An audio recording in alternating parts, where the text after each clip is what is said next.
I'm remarrying her, so divorce me. I've been supporting our life until now, so you should be alright with $0 of alimony, right? My husband keeps talking to me as if everything is as usual. I was so disgusted with him. Fine, in return. He accepted my suggestion without any hesitation. But he seems to not know that he's the one who loses. My name is Leah. I'm a 38-year-old housewife. My husband Sam and I have been married for 10 years.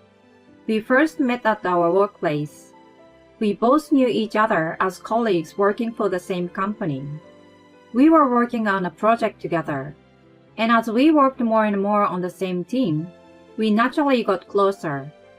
We started going out for drinks, and then started dating. After about a year and a half of dating, he proposed to me, and we got married. He told me that once we were married, he wanted me to be a stay-at-home wife. I loved my job, but I also wanted to experience being a housewife, so I decided to leave my job for good. At the wedding, many people, including friends and people at work, congratulated me, and I was able to have a very happy ceremony.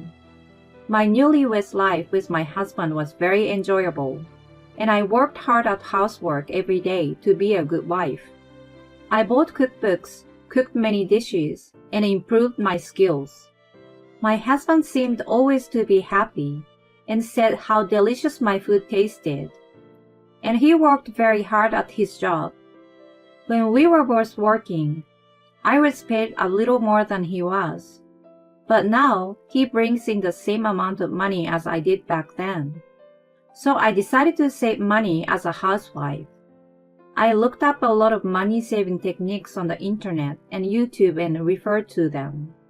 I cut fixed costs as much as I could and kept food expenses at a reasonable level. Thanks to these efforts, I was able to save quite a lot of money every month. Well, my husband lightly lamented that he would like to have a little more pocket money. But I will let him off the hook for that, as it's a problem that every married businessman has to deal with. After that, I continued to work hard as a housewife, doing housework and saving money. I think a big part of the reason I was able to do so well was that my husband regularly praised me for my efforts. Thank you for always working so hard to take care of the household. I can focus on my work with peace of mind. He thanked me by saying that. When he said that to me, it made me happy and makes me want to work even harder.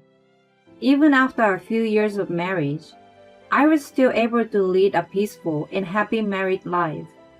Then, my husband suggested that we buy a house. The room we are living in now is not so inconvenient, but it is a little bit too small for two people. I think it's time to move into a new house. I agree with my husband. The reason we had been saving so much money was to make a big purchase like this. I had always wanted a home of my own too. We decided to buy a house, and we immediately went to a real estate agent. And we looked at a lot of different properties. Among them, we came across a property that seems intuitively good. My husband wanted to buy a house with a large room of his own. And if the house is close to a train station, he said he would let me decide.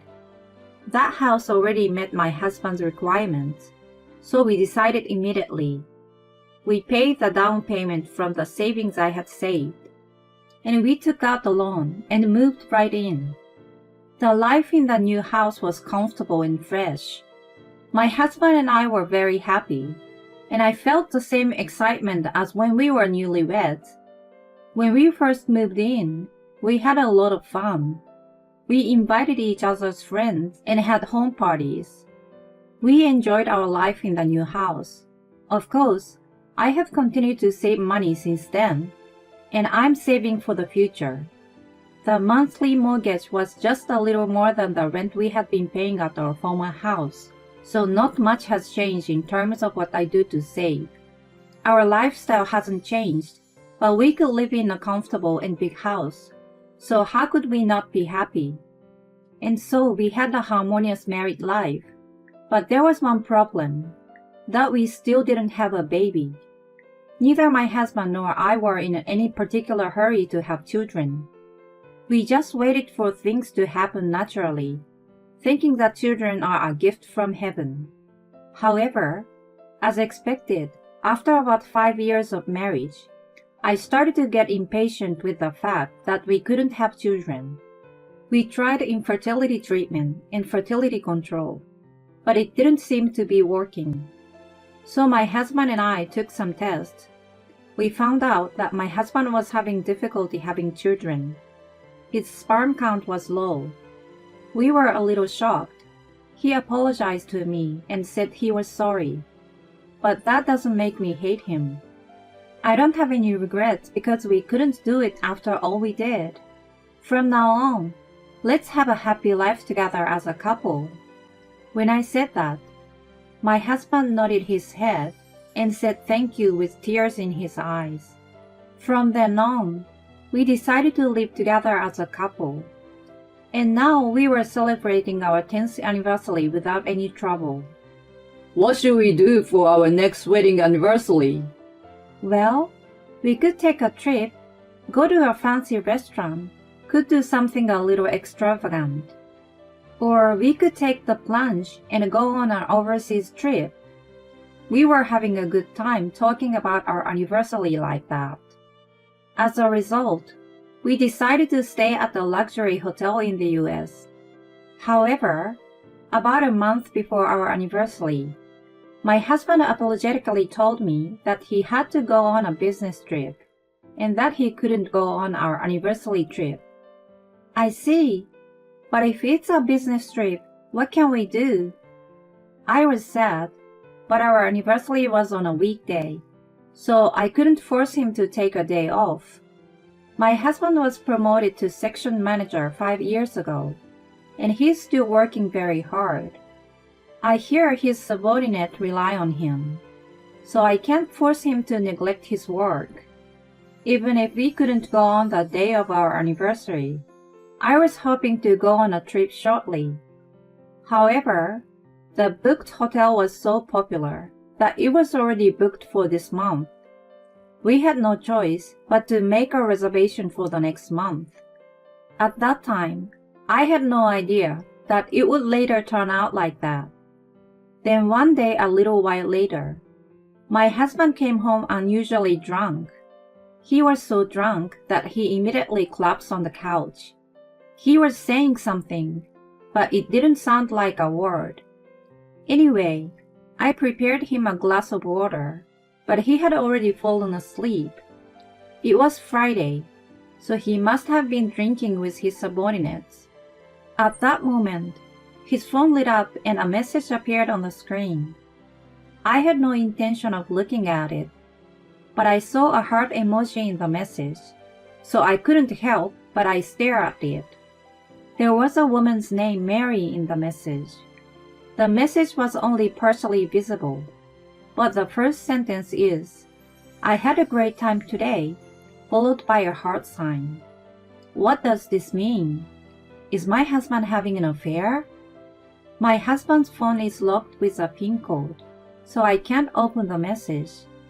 I was all at once in a state of bewilderment, but I wanted to believe in what we had built together over the years, so I couldn't question my husband directly. Well, maybe I was a coward.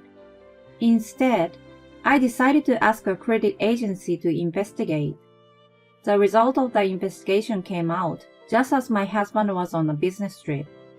It was also the day of our 10th wedding anniversary.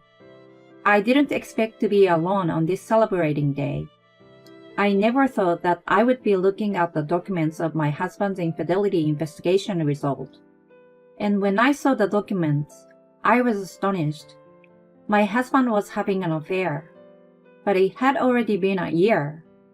My husband had never shown any signs of such an affair, but he was having an affair with a woman I didn't know behind my back. He had betrayed me. This fact weighed heavily on me and shocked me. I had promised my husband that even if we could not have children, I would stay with him. But it wasn't the same for him. The other woman was a young female employee, 10 years younger than me. In short, he laid his hands on his subordinate. I couldn't believe it. My anger at my husband rose, and my love for him faded out completely. My husband told me he was on a business trip. Maybe he was on a fair trip with his lover. Come to think of it, my husband had made the reservation at the hotel by himself. If my husband is having an affair on our 10th wedding anniversary, it would suck. But since I'm not sure whether it's true, so it's useless to think about it.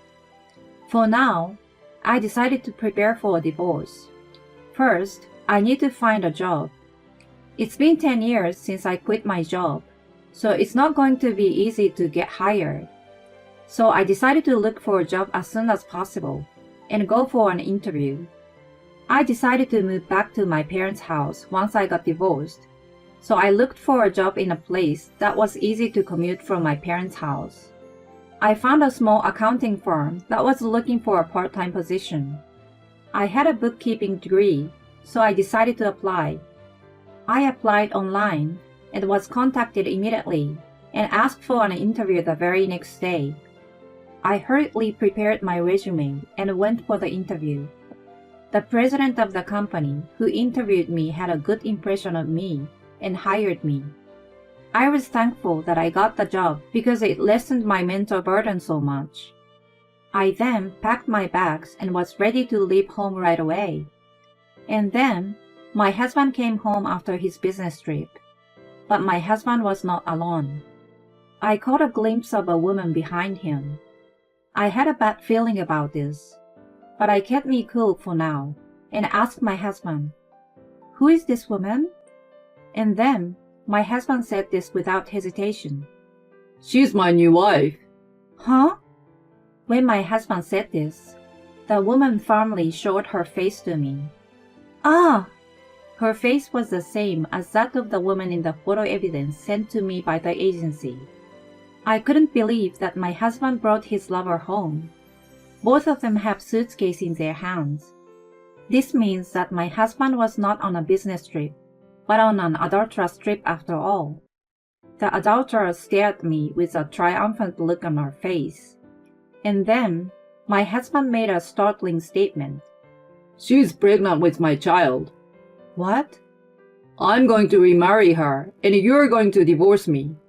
What? What are you talking about? I was surprised that his lover was pregnant with my husband's child. But they thought that I'm shocked because my husband wants to divorce me. It means Sam was meant to be with me, not you. Mary and I love each other. I'm sorry you are going through this, but you need to leave. I'm beyond angry. I'm appalled.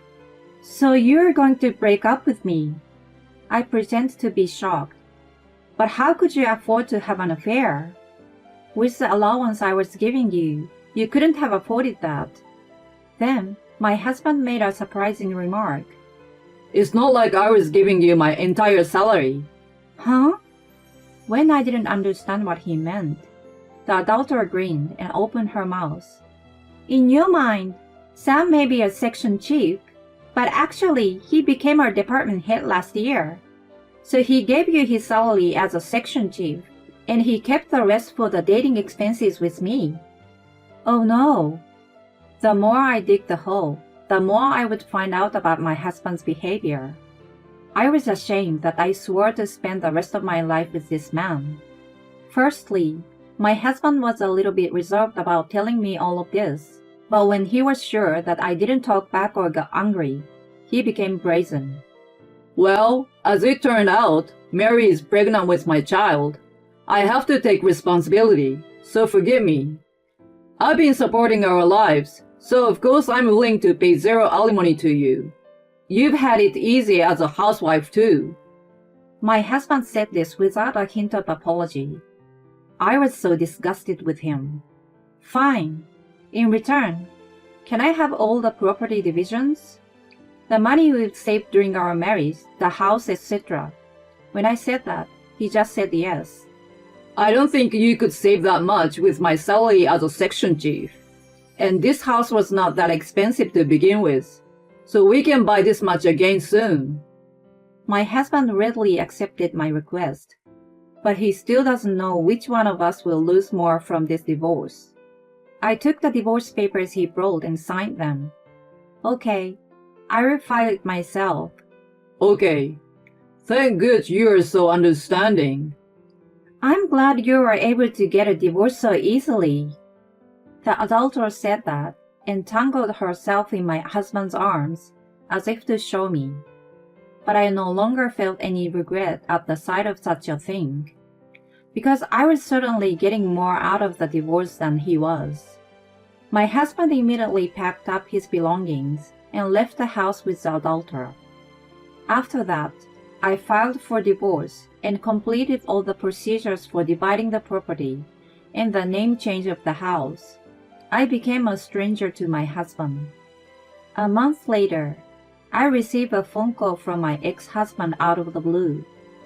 Hey, what are you doing? What do you mean? You call me out of the blue and yell at me? You're kidding me. You told my company about my affair?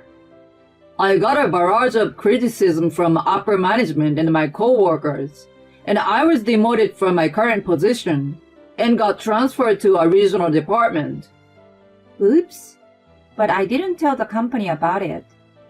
The company you work for is also my former employer, and some of the employees are still good friends of mine. I'm sure it's because I talked to them about us. Oh no, you're a bad judge of character. Just because your life is miserable, you don't need to make mine miserable too. And why aren't you at that house? When I visited you earlier, I was surprised to see a stranger there. Yeah, because I sold the house. Sold? Why would you waste like that? You probably didn't know. I happened to have information that the land price in that area was going up. So I was able to sell it for a lot more than we paid for it. Eh? Really? And when you said earlier that my life would be miserable, you were wrong. I worked very hard to save money on the salary you were giving me. I was able to save close to 10 million even after we bought the house. 10 million? That's why I want more than getting alimony and doing the usual division of property. Oh no! Everything happened because you were having an affair. Also, don't you remember that you have a body that makes it difficult to have children? Is your lover really pregnant with your child? Oh. My ex-husband seems to have forgotten about it because we found out about it so long ago. Wait, Mary is meeting another man? I don't know, but why don't you look into it? Anyway, I don't want you to get involved with me anymore. If you ever show up in front of me again, I will call the police. With that, I hung up the phone and blocked my ex-husband's number. Later, I heard from my ex-coworker. The baby Sam's lover is pregnant with was in fact not his child. Sam got angry that he was deceived and broke up with his lover. But he lost a lot. He can no longer get promoted at the work. And we could have used the savings I did for us together, but he ruined it himself. Now he's working in a local department where he doesn't know anyone. On the other hand, I'm living at home with my parents for the first time in a long time. I'm working hard at the accounting firm. I'm going to invest a large amount of money I've earned this time to further increase my assets. And I will study more and more about my job. And in the near future, I hope to be hired as a full-time employee.